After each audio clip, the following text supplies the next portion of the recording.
இந்த காலை ஆராதனைக்கு வந்திருக்கிற ஒவ்வொருவரையும் ஆண்டவராகிய இயேசு கிறிஸ்துவின் நாமத்தினாலே வாழ்த்தி வரவேற்கிறேன்.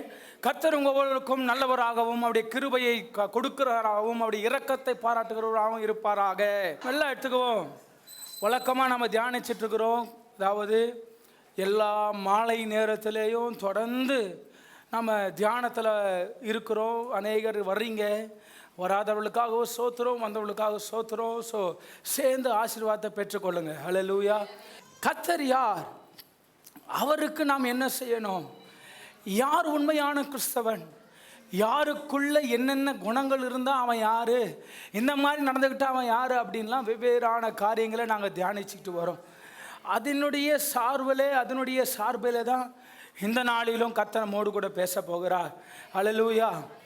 இன்றைக்கும் நான் 1 சாமுவேல் 16ஆம் அதிகாரம் 7வது வசனத்திலிருந்து ஆவியானவர் என்னோடு கூட பேசின காரியங்களை உங்கள் மத்தியில் பகிர்ந்து கொள்ள போகிறேன்.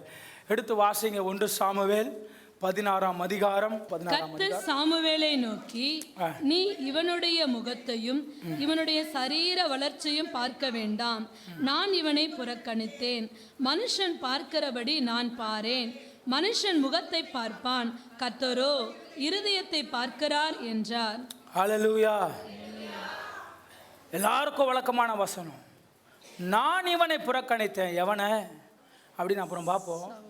இந்த வேர்டை மட்டும் எடுத்துக்குவோம். என்ன வேர்டு அப்படின்னா, மனுஷன் பார்க்கிறபடி நான் பாரேன், மனுஷன் முகத்தை பார்ப்பான், ஆனால் நானோ, கர்த்தராகிய நானோ இருதயத்தை பார்க்கிறார் என்றார். ஹல்லேலூயா. ஹல்லேலூயா சொல்லுங்க. ஒரு மனிதன் இருந்தான் அப்படின்னா, ஒரு மனுஷன் இருக்கிறாங்கன்னா அவங்களுக்கு எத்தனை சைடு உண்டு? சொல்லாதீங்க 4 சைடுன்னு. அவனுக்கு எத்தனை சைடு உண்டு? 2 சைடு தான் உண்டு. என்ன சைடு? ஒன்று வெளிப்புறமான சைடு, இன்னொரு உள்புறமான சைடு. ஹல்லேலூயா. இந்த இருபுறங்கள்லையும் நல்லதும் இருக்குது, கெட்டதும் இருக்குது. எதுவுமே ஆமென் சொல்கிறீங்க. ஆனால் இங்கே என்ன ப்ரொசீஜர் அப்படின்னா, உள்புறத்தில் எது இருக்கோ அதுதான் வெளிப்புறத்தில் என்ன செய்யும்? சொல்லுங்கம்மா ஐயா, சொல்லுங்க ஐயா. என்ன பண்ணோம்? காண்பிக்கும். அதாவது ஏசாயா 55:8-9 ஒரு பக்கம் வச்சுக்கிறேங்க. இன்னொரு பக்கம் லூக்கா 6ஆம் அதிகாரம் 45 வசனம் வாசிச்சுட்டு அப்புறம் அதை வாசிங்க. நல்ல மனுஷன் தன் இருதயமாகிய நல்ல பொக்கிஷத்திலிருந்து நல்லதை எடுத்து காட்டுகிறான். பொல்லாத மனுஷன் தன் இருதயமாகிய பொல்லாத பொக்கிஷத்திலிருந்து பொல்லாததை எடுத்து காட்டுகிறான். இருதயத்தின் நிறைவினால் அவனவன் வாய் பேசும். ஸோ இங்கே 45 தெளிவாக சொல்லப்பட்டிருக்கு. நல்ல மனுஷன் தன் இருதயமாகிய நல்ல பொக்கிஷத்திலிருந்து நல்லதை எடுத்து காட்டுகிறான். பொல்லாத மனுஷனோ தன் இருதயமாகிய பொல்லாத பொக்கிஷத்திலிருந்து எதை தான் எடுத்து காட்டுறான்? பொல்லாததை எடுத்து காட்டுறான். இருதயத்தின் நிறைவினால். ஸோ ஆக நமக்கும் ஒரு பழமொழி இருக்குல்ல, வட்டார மொழியில் சொல்ல போனால், அகத்தின் அழகு முகத்தில் தெரியும். ஹல்லேலூயா. இது வசனமாகவே வந்துருச்சு. அவர் சொல்கிறாரு, இயேசு சொல்கிறாரு, உள்ளத்தில் எது நிறைஞ்சிருக்கோ, ஹார்ட்டில் எது ஃபில்லாக இருக்கோ அதுதான் என்ன பண்ணுங்களாம்? வாய் பேசும். ஹல்லேலூயா. அப்போ நீங்களும் நானும் ஒரு விஷயத்தை புரிஞ்சுக்கணும். நம்முடைய இருதயத்தில் இருக்க வேண்டிய காரியங்கள் நல்லதாக இருக்கணும் அப்படிங்கிறது எவ்வளோ முக்கியம். ஹல்லேலூயா. நீங்கள் வழக்கமாக இதை கேட்டிருக்கலாம். ஆனாலுமே இதில் நாம் நாளுக்கு நாள் பக்குவப்படுவது ரொம்ப ரொம்ப அவசியமானது. ஹல்லேலூயா. பாருங்க, உலகத்தில் இருக்கிற மனுஷர்களை விட கிறிஸ்துவ சமுதாயத்துக்குள்ள இருக்கிற மனுஷர்களுக்குள்ள கேடான சிந்தனைகள் நிரம்பி இருக்கு, அக்கிரமமான சிந்தனைகள் நிரம்பி இருக்கு, பாவத்தினுடைய கிரியைகள் நிரம்பி இருக்கு. எத்தனை பேர் ஆமென் சொல்றீங்க? உலகத்தில் இருக்கிற மனுஷன் கூட என் தெய்வம் கண்ணை குத்தினோன்ற ஒரு பயத்துல அவன் தனக்கான பக்திக்கு அவன் ஓடுறான். ஆனா தேவ பிள்ளைகளோ, தேவனை ஆராதிக்கிற பிள்ளைகளோ, தான் நேசித்து தேடி வந்த தேவனை நிந்திக்கும்படியா தேவனுடைய பிள்ளைகள் மத்தியில பாவமும் தேவையற்ற காரியங்களும் அக்கிரமமும் நிரம்பி வழிகிறது. ஆனால் அவங்களுக்குள்ள நேற்று தினம் கூட தியானித்தோம். ஆனால் அவர்களுக்குள்ள எது இல்லை? எது இருக்கு? ஜபம் இருக்கு. அவர்களுக்குள்ள என்ன இருக்கு? நல்ல ஆராதனை இருக்கு. அவருக்குள்ள எது இருக்கு? நல்ல பிரசங்கம் கேட்கறது இருக்கு. அவருக்குள்ள எது இருக்கு? சபை கூடி வரதில் விட்டு நாம என்ன செய்யறாங்க? ஒடியாராங்க. எல்லாமே இருக்கு. ஆனால் என்ன இல்லை?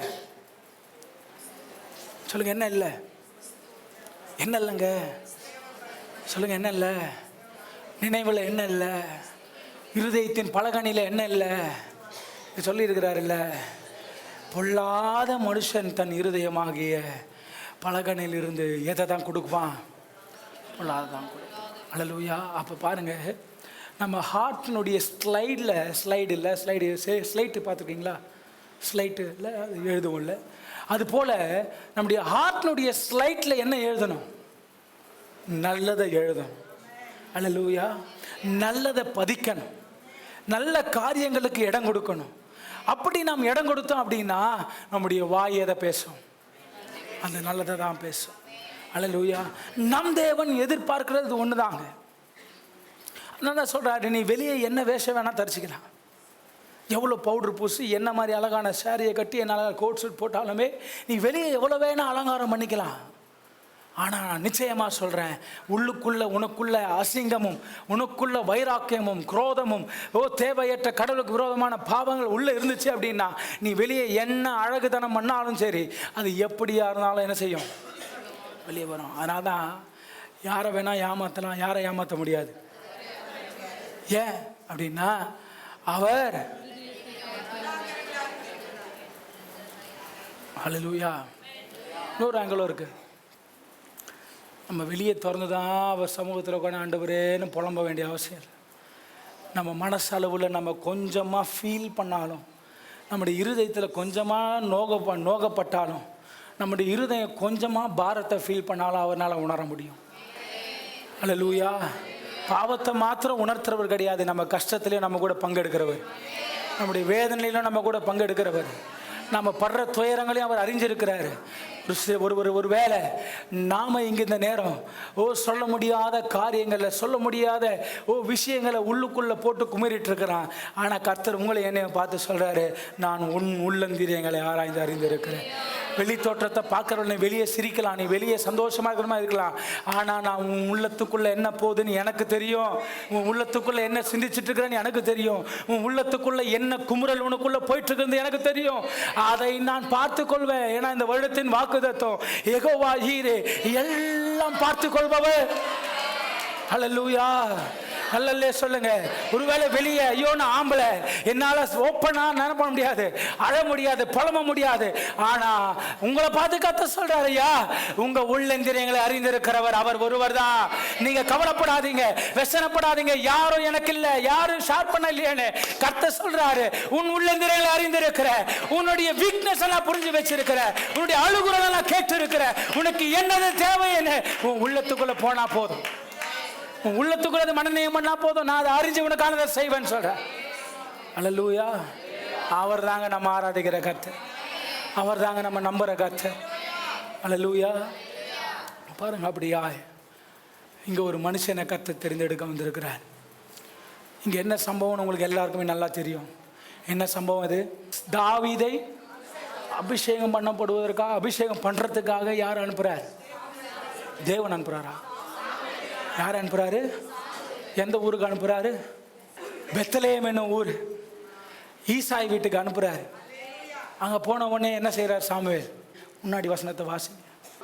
அவர்கள் வந்தபோது எலிபாவை பார்த்தவுடனே கர்த்தரால் அபிஷேகம் பண்ணப்பட்டவன் இவன்தான் ஆக்கும் என்றான். யார பார்த்த உடனே? யாரு? எலியாபை. எலியாப் யாரு? எலியாப்பை ஈசாயுடைய மகன். யாரு? தாவீதினுடைய அண்ணன். அண்ணன், அதாவது எல்டர்லி சன். அந்த குடும்பத்துக்கு அவர் தான் அடுத்த கட்டம் தலைவர். சாமுவேல் என்ன செய்தாரு? எலியாப்பை பார்த்து சாமுவேல் என்ன முடிவு பண்ணிட்டாருன்னா, பா நல்ல திடகாத்திரமா இருக்கான், என்னைய மாதிரி நல்ல ஜெய்ஜாண்டிக் ஃபிகரா இருக்கிறான், அவன் பேச்சு நல்ல தொனி, அவன் தொனி நல்லா இருக்கு, அவனுடைய அந்த அடையாளம் ரொம்ப அழகா இருக்கு, அங்கவஸ்திரம் போடுற அந்த அந்த இது ரொம்ப ரொம்ப முறையா இருக்கு. ஸோ நல்ல போர் வீரன், எதையும் சமாளிக்கக்கூடிய எல்லா வித தகுதியும் அவனுக்கு இருக்குன்னு சாமுவேல் எதை வச்சு சொல்றாரு? சரீரத்தை பார்த்து. Physical appearance. அல்லேலூயா. வெளியே இருக்கிற பிசிக்கல் அப்பியரன்ஸ், அதை தான் நான் முன்னாடி சொன்னேன். வெளியே ஸ்ட்ராங்காக நம்ம இருப்போம். அல்லேலூயா.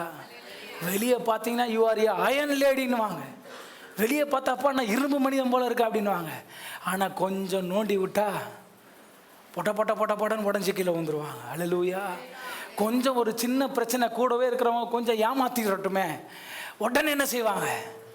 எவ்வளோ பெரிய ஸ்டீல் பாடியும் சொல்லுங்க ஆட்டம் கண்டுரும். அல்லேலூயா. அதுதான் ஃபிசிக்கல் அப்பியரன்ஸ். ஃபிசிக்கலாக நம்ம வேணால் ஃபிட்டாக இருக்கலாம், ஆனால் உள்ளுக்குள்ளே ஃபிட்டாக இல்லைன்னா, ஃபிசிக்கலாக நீங்கள் என்ன ஃபிட்டாக இருந்தாலும் அது வேஸ்ட். அல்லேலூயா. அதனால தான் கர்த்தர் எப்போவுமே என்ன பண்ணுறதுலன்னா உன்னுடைய வெளி தோற்றத்தை பார்க்குறவர். ஏன்னா அதை நம்ப மாட்டார்.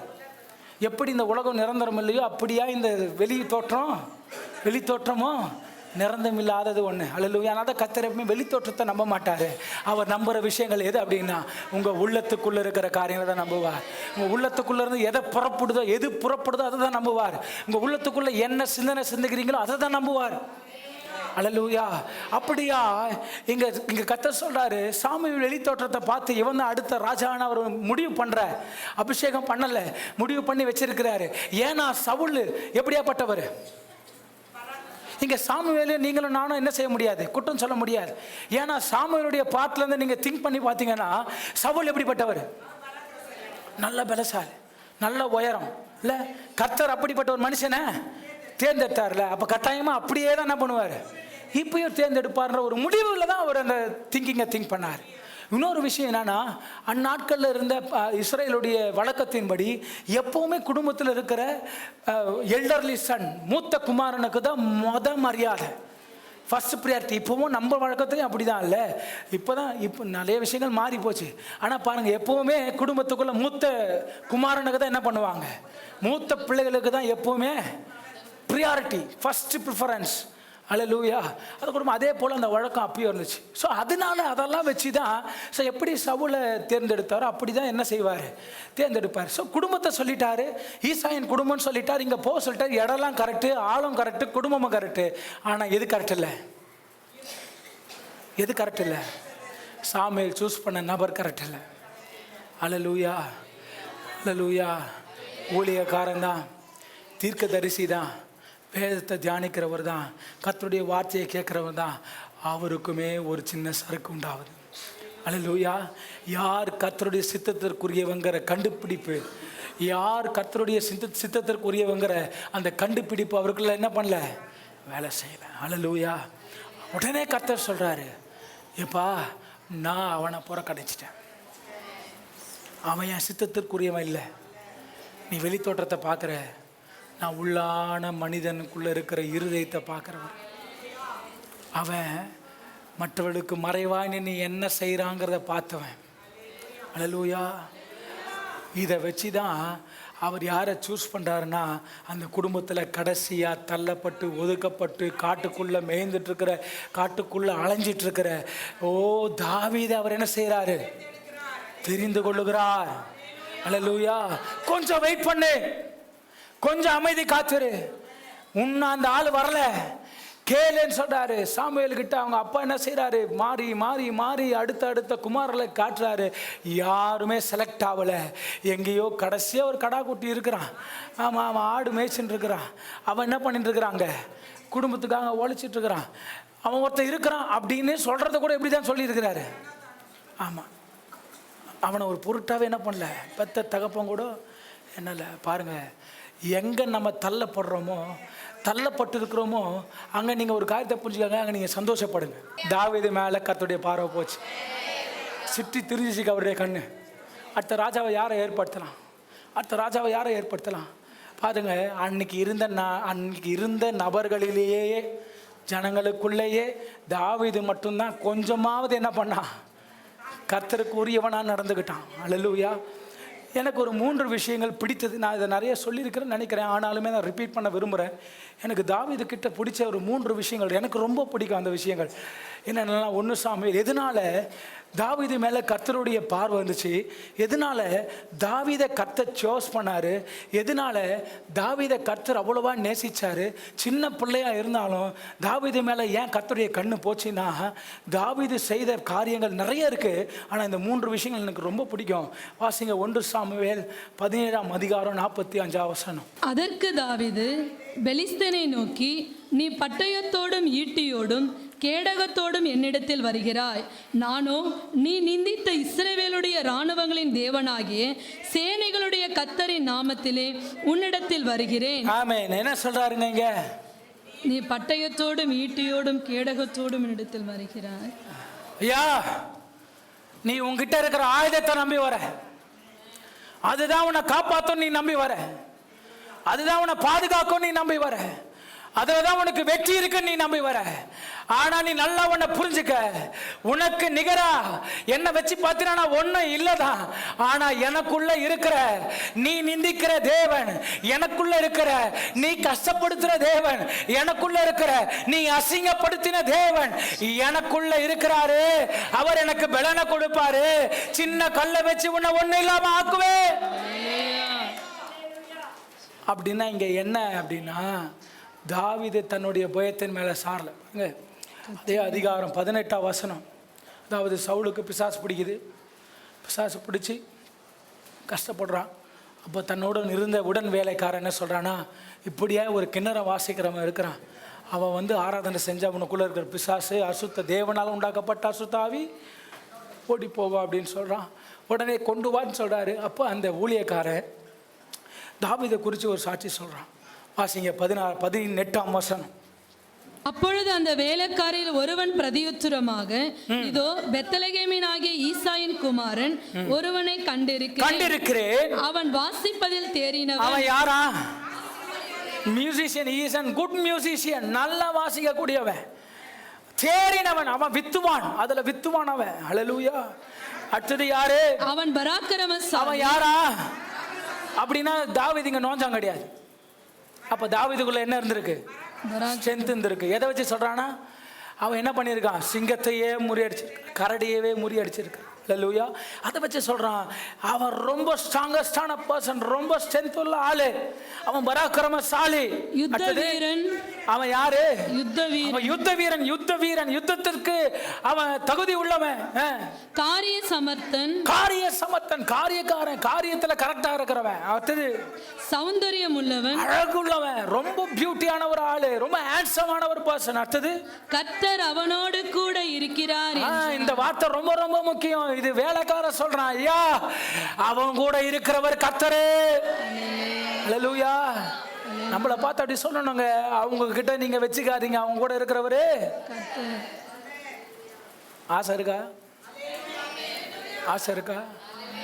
அவங்க கிட்ட தேவையில்லாம அவங்க வேலைய அழகா ஒரு பாடல் ஆசிரியர் பாடினார். என்ன, கிறிஸ்தவனை டிஸ்டர்ப் பண்ணா அதே அவனை அசால்ட்டாக நீ விடாதே, ஏன் அவன் வெட்ட வெட்ட வளருவான், கொட்ட கொட்ட உயருவான். அழகான பாடல் அது. ஹல்லேலூயா. அவனை டிஸ்டர்ப் பண்ணிட்டினா அவன் உயர்ந்துருவான்.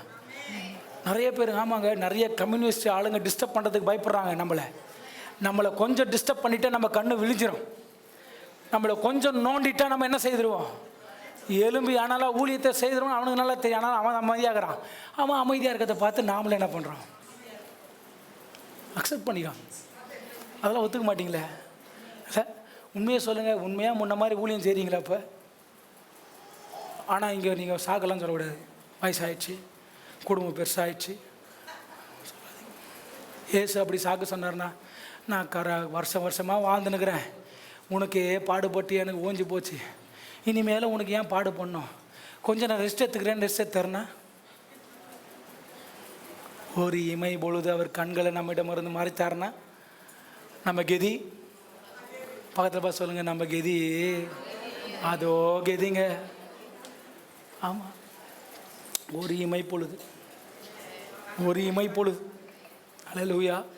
அவர் எப்பவும் இமைக்காமல் கண் விழிப்பா பார்த்துட்டு இருக்கிறதுனால தான் அவர் அழகான கண்கள் என்னை கண்டதாலே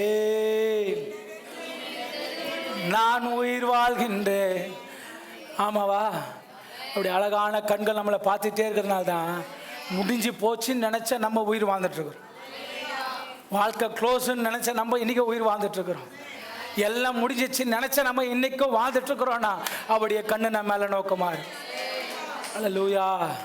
அப்படியா தாவீது மேலே கர்த்தருடைய இருதயம் எப்போது இருந்துச்சு. இன்னொன்று அப்போஸ்தலர் நடபடிகள் 13ஆம் அதிகாரம் 22ஆம் வசனம். பின்பு அவர் அவனை தள்ளி தாவீதை அவர்களுக்கு ராஜாவாக ஏற்படுத்தி சவுலை தள்ளிட்டு சவுலுக்கு பதிலா யாரை ஏற்படுத்தினாரா? ராஜாவை ஏற்படுத்தி தாவீதை ராஜாவா ஏற்படுத்தினாரு. ஈசாயின் குமாரனாகிய ஈசாயின் தாவீதை குமாரனான தாவீதை என் இருதயத்துக்கு ஏற்றவனாக கண்டேன். யார் சொன்னது இத? கர்த்தர் சொல்றார். என்ன சொன்னாரு? என் இருதயத்துக்கு ஏற்றவன், இந்த சத்தம் நல்லா வரட்டும். என் இருதயத்துக்கு ஏற்றவனாக கண்டேன். பத்தல நல்லா சவுண்டா சொல்லுங்க. என் இருதயத்துக்கு ஐயா நல்லா சவுண்டா சொல்லுங்க. என்ன சொன்னாரா? என் இருதயத்தை என்ன சொன்னாரா ஐயா? கர்த்தரே தாவீதை குறித்து சொல்றாரு. ஓ அந்த தாவீது என் இருதயத்துக்கு ஏற்றவன், அல்லேலூயா. எனக்கு ரொம்ப பிடிச்சமானவன், என் ஆசன் நாயகன் அவன். அந்த வார்த்தைக்கு உண்டான விளக்கங்கள் இதெல்லாம். அல்லேலூயா அல்லேலூயா. அல்லேலூயா. இதெல்லாம் காதலர்களுக்குள்ள பேசிக்கிற ஒரு வார்த்தைகள். அதை தாவீது கிட்ட பேசுறாரு. அவன் என் இருதயத்துக்கு ஏற்றவன், என் இருதயத்துக்கு ஏற்றவன். அப்படின்னா என்னன்னா, நான் விரும்பினதை செய்கிறவன். அப்படின்னா என்ன? கர்த்தர் விரும்புறதை செய்கிறவன் தான் தாவீது. இந்த தகுதி எல்லாம் தான் தாவீதினுடைய வாழ்க்கையில கர்த்தர் உயர்வை அனுமதிச்சார். அல்லேலூயா. ஸோ ஒன்று, தாவீது கர்த்தரை சார்ந்திருந்ததுனால கர்த்தருடைய இருதயத்தில் என்ன கிடைச்சது? அவனுக்கு இடம் கிடைச்சது. ரெண்டாவது 1 சாமுவேல் 23ஆம் அதிகாரம் 2ஆம் வசனம் வாசிங்க. அப்பொழுது தாவீது, நான் போய் அந்த பெலிஸ்தரை முறிய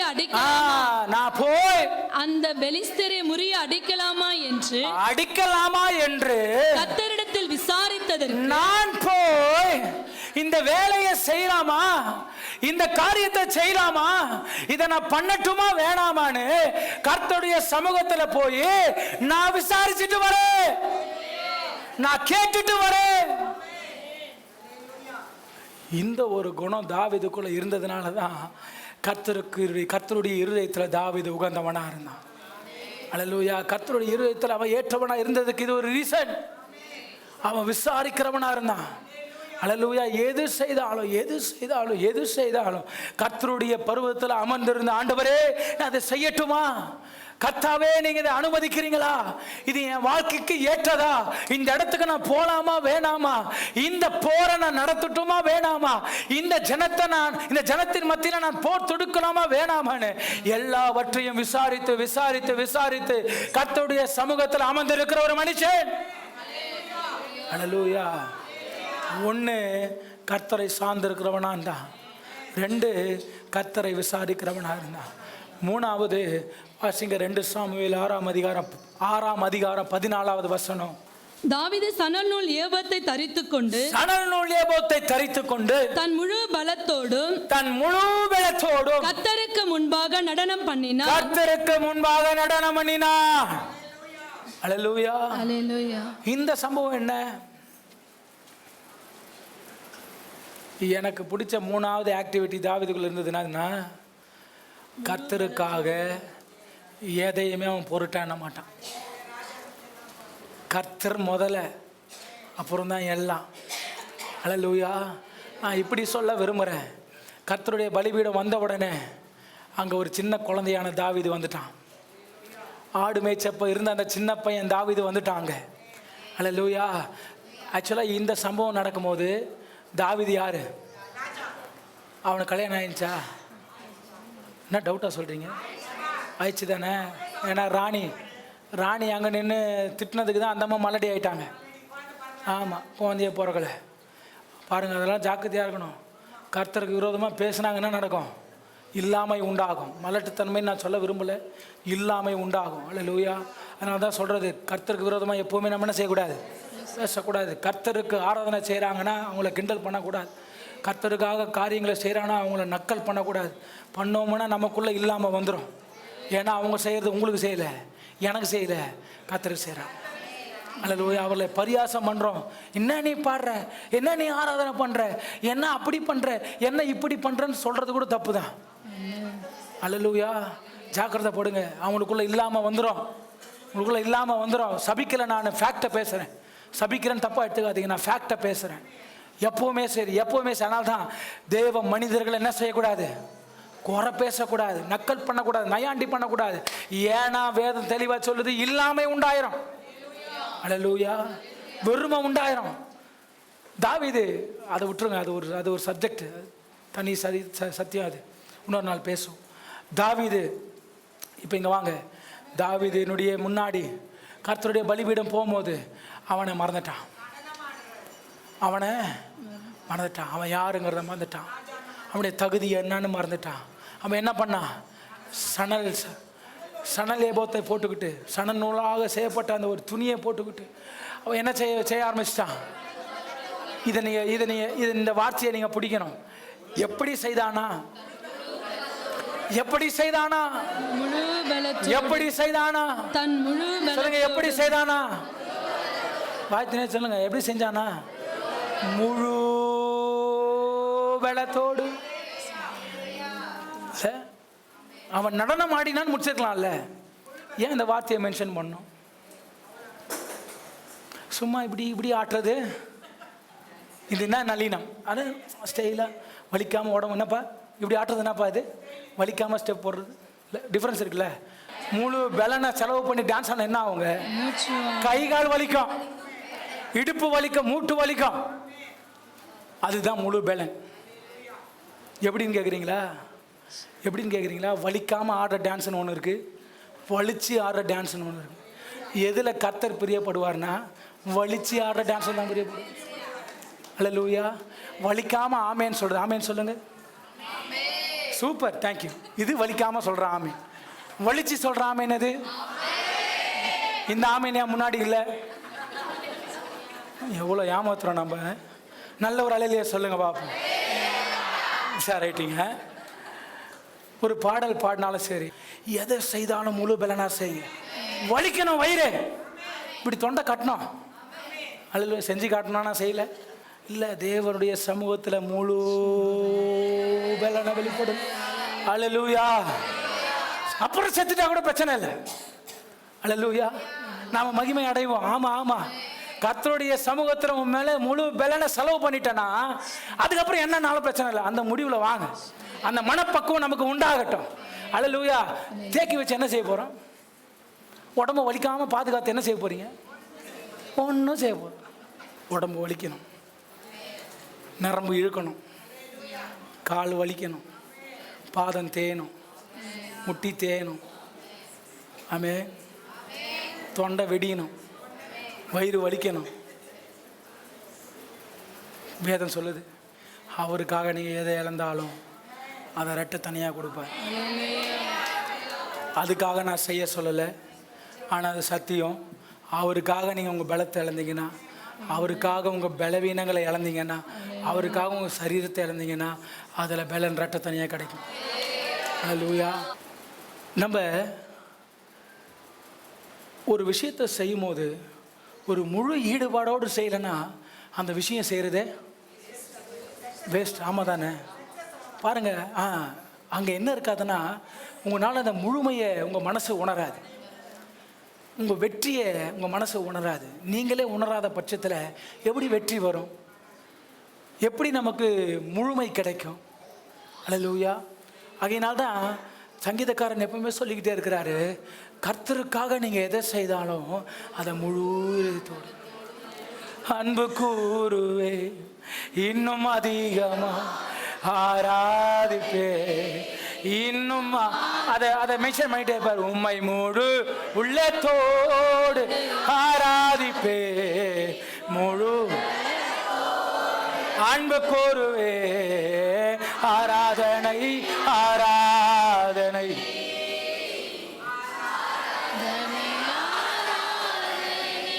உங்க வயிறு வலிச்சுதா? வலிக்கல? வலிக்கல. இப்போ பாடினது வலிச்சுதா? வயிறு வலிக்கிற வரைக்கும் பாடுங்க. அன்பு கூறுவே,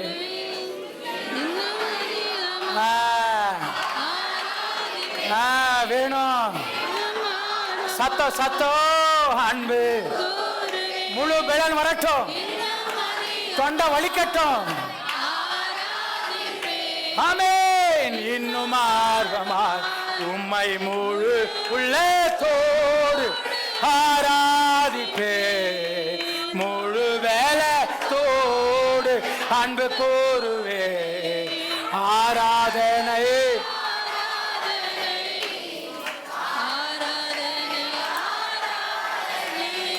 பாருங்க, தாவீதுக்குள்ள இந்த மூணாவது குவாலிட்டி தான் கர்த்தருடைய இருதயத்துக்கு ஏற்றவனா மாத்துச்சு.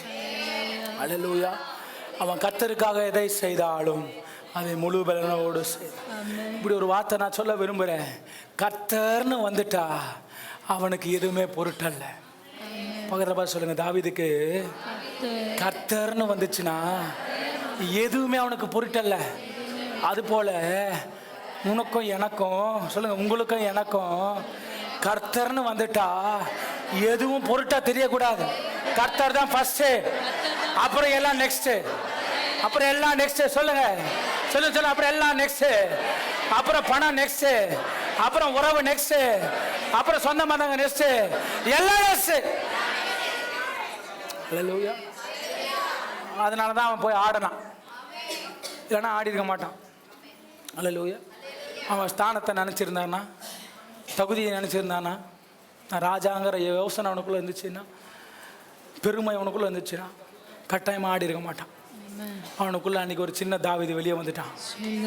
காட்டுக்குள்ள திரிஞ்சு அழகா சுதந்திரமா சுத்தின அந்த தாவீது அன்னைக்கு வெளியே வந்தான். அல்லேலூயா அல்லேலூயா. கர்த்தர்னு வந்துட்டா கர்த்தர் எதிர்பார்க்குறது அந்த ஆதியில இருந்த அன்பை. அல்லேலூயா. ஆதியில நம்ம எப்படி இருந்தோம்? பவுல் சொல்றாருல, நீ ஆதியில இருந்த அன்பை விட்டார். என்ன அன்பை விட்டோம்? என்ன பண்ண சொல்லுங்களேன் பார்ப்போம். ஆதியிலனா ஆதியிலே தேவன் வானத்தில், அந்த ஆதியில இயேசுவை ஏற்றுக்கொண்ட முதல் நாள் ஆசாசையா ஓடிந்தீங்களே, ஏசப்பாங்க ஏசப்பாங்க ஏசப்பா எனக்கு விடுதலை தருவாரா, ஏசப்பா என்னை ரட்சிப்பாரான்னு தேடி வந்தீங்கல்ல, அன்னைக்கு நீங்க என்னெல்லாம் பண்ணீங்க சொல்லுங்க? எவ்வளோ நேரம் ஜெபம் பண்ணீங்க ஐயா? நேரம் கிடைக்கும் போதெல்லாம் இயேசுவோடு நான் பேசினேன், அவர் என்னோடு பேசினார். ஆச்சா? என்னய்யா பண்ணீங்களா? ரட்சிக்கப்பட்ட புதுசில் என்ன செய்தீங்க? சிம்பிளாக முடிச்ச ஜெபம் பண்ண. நீ பேசவே கூடாத விட ஜெபம் பண்ண. என்னப்பா எப்படி ஜெபம் பண்ணீங்க? எப்படி ஜெபம் பண்ணீங்க? ஜெபம் பண்ண எல்லாருமே ஜெபம் பண்ண. எப்படி? ஆசை இருந்துச்சுல.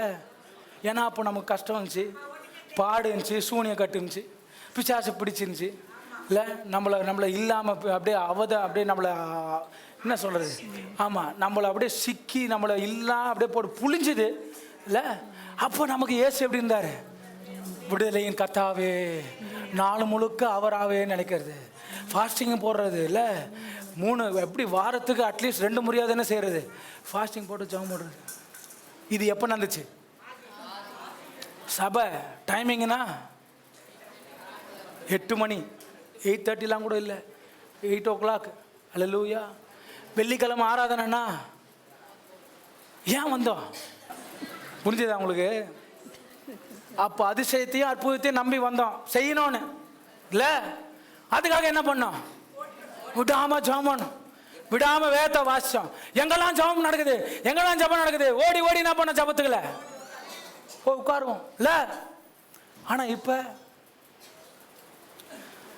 காலில் விழுந்து சாஸ்தாங்கமா பணிஞ்சு கூப்பிட்டாலும் தயவு செய்து வாங்க என்னன்னு கண்டுக்கிறது கிடையாது. ஏன்னா நம்மளுக்கு என்ன ஆயிடுச்சு, நம்மளும் மெச்சூர்ட் ஆயிட்டோம், ஸ்பிரிச்சுவலி வளர்ந்துட்டோம். ஒருவேளை கர்த்தர் தேவைக்கு மிஞ்சினதை கொடுத்துட்டதுனால என்னன்னு தெரியல. ஆமாம், நான் முன்னாடியே சொன்ன மாதிரி உங்களை குற்றப்படுத்த நான் பேசவே இல்லை, நல்லா புரிஞ்சுக்காங்க. உங்களை குற்றப்படுத்த ஒரு நிமிஷம் உங்களை குற்றப்படுத்த நான் பேசவே இல்லை, புரிஞ்சுக்காங்க. என்னையும் சேர்ந்து தான் வசனம் என்பது இருபுறமும் கருக்கொள்ளப்பட்டு உங்களையும் வெட்டும், பேசுகிற என்னையும் வெட்டும். நானும் என்னையும் சுத்திகரிக்கிறேன். ஆமாம், முன்னாடி நான் எப்படி இருந்தேன், இப்போ நான் எப்படி இருக்கிறேன், நான் அதை ரியலைஸ் பண்ணுறேன். தேவனுடைய சமூகத்தில் உட்கார ஆசைப்படுறேன். அல்லேலூயா. ஏன்னா பாருங்க, தாவீதுக்குள்ள பர்ஃபெக்ஷன் கிடையாது. நல்லா சொல்லுங்க, ஆமேன்னு சொல்லுங்க. தாவீதுக்குள்ள கர்த்தர் தேர்ந்தெடுத்ததுக்கு ரீசன் அவன் பர்ஃபெக்ட்ன்றதுக்காக கிடையாது, அவன் சம்வாட் ஓகேன்ற இடத்துல இருந்தான். அல்லேலூயா. அன்றைக்கு இருந்த ஜனங்களுக்குள்ள தாவீது எப்படியா இருந்தான்? இவன் ஓகே ஃபைன் அப்படிங்கிற இடத்துல தான் தி பர்ஃபெக்ட்னு சொல்லி தாவீது அவர் என்ன பண்ணல, சோர்ஸ் பண்ணல. அல்லேலூயா. அவன் சம்வாட் ஃபைன் அப்படிங்கிற இடத்துல தான் இருந்தான். ஏன்னா அவனும் கீழே விழுந்தானா இல்லையா? தாவீது விழுந்தானா இல்லையாமா? எல்லா நேரமும் கர்த்தரை விசாரிச்சானா? எல்லா நேரமும் விசாரிச்சான். ஒரு நேரம் என்ன பண்ணிட்டான்? விசாரிக்கல. பெண்களுடைய விஷயத்தில் அவன் என்ன செய்துட்டான்? வீக்காக விழுந்துட்டான். அல்லேலூயா. ஆனால் விழுந்தாலுமே தாவீது அதை விடலை. உடனே சாஷ்டாங்கமாக மன்னிப்பை கேட்டான். மன்னிப்பு கேட்டு அதை மறந்தான், விட்டான். அதிலிருந்து எழுந்தான், திரும்பமா தேவனை நாடி ஓடுனான். அல்லேலூயா.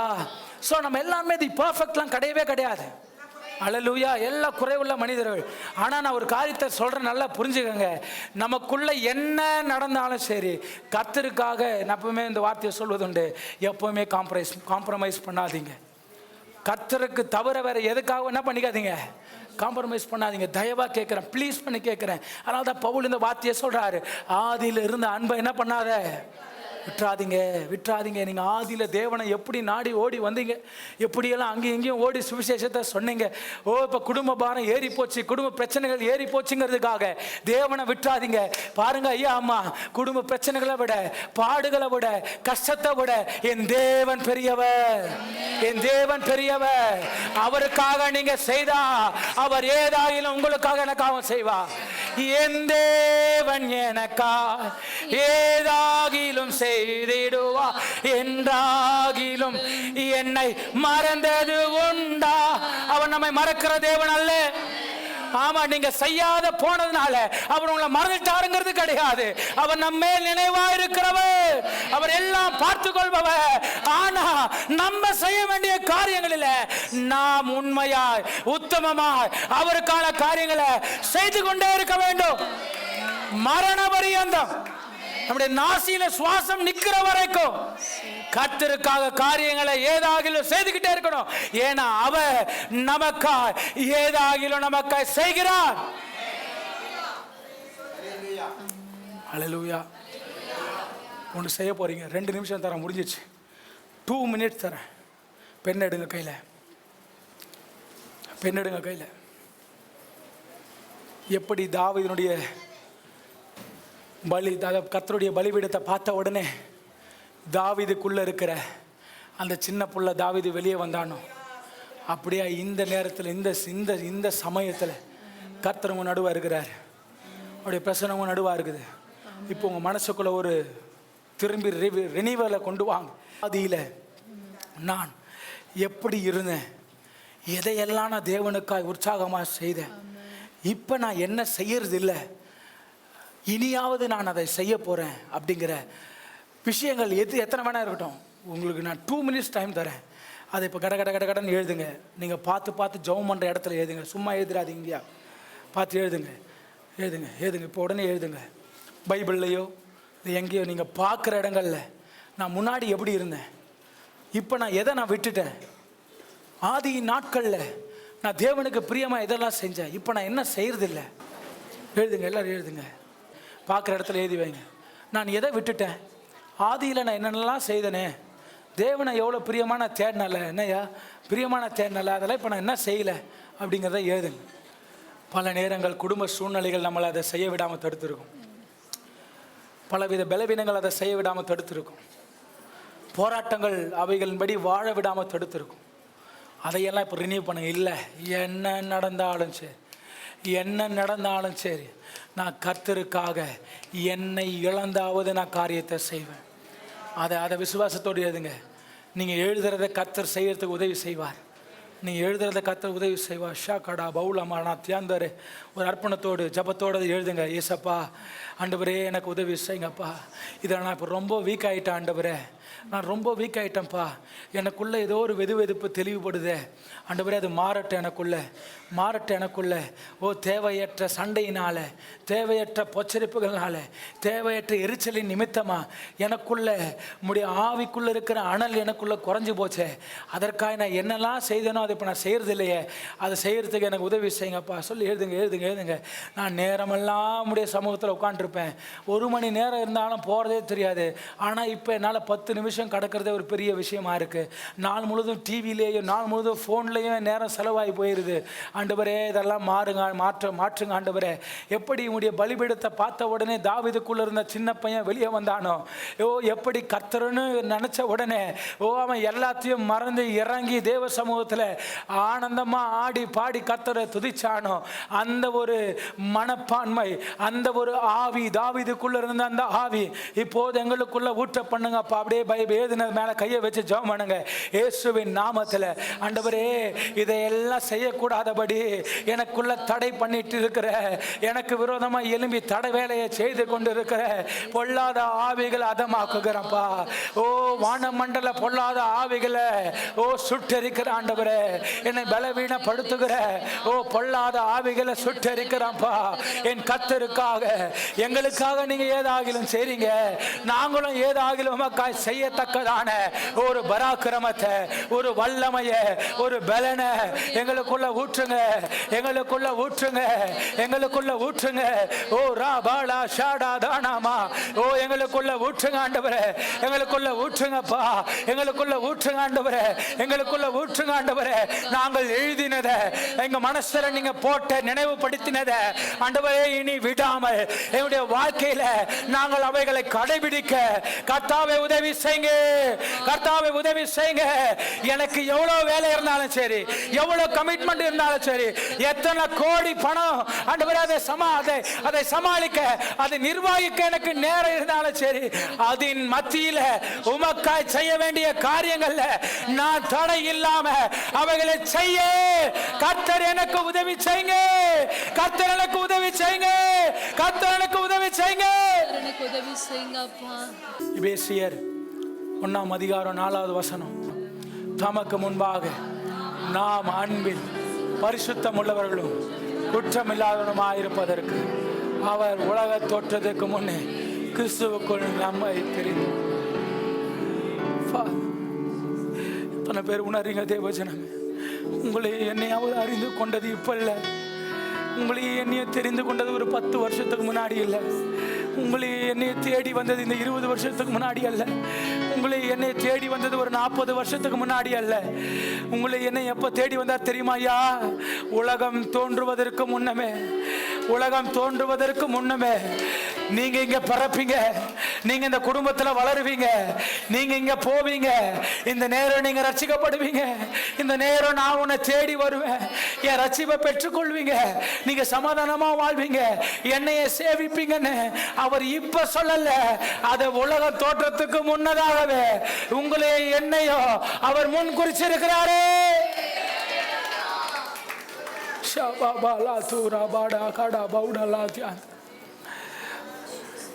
அப்படியான தேவனுக்கு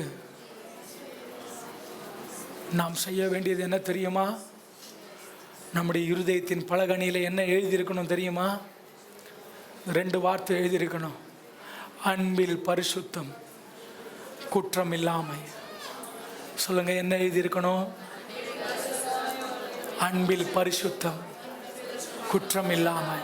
நான் காற்ற அன்புல ஒரு பரிசுத்தம் வெளியே வரட்டும், நான் நேசிக்கிற நேசத்துல பரிசுத்தம் வெளியே வரட்டும், குற்றம் என்னை விட்டு அகன்று போகட்டும், குற்றம் என்னை விட்டு அகன்று போகட்டும், எனக்குள்ள இருக்கிற குறைகள் அகன்று போகட்டும், கர்த்தருக்கு விரோதமாய் செயல்படுகிற சிந்தனைகள் அகன்று போகட்டும், கர்த்தருக்கு பிரியமில்லாத காரியம் என்னவென்று அகன்று போகட்டும்.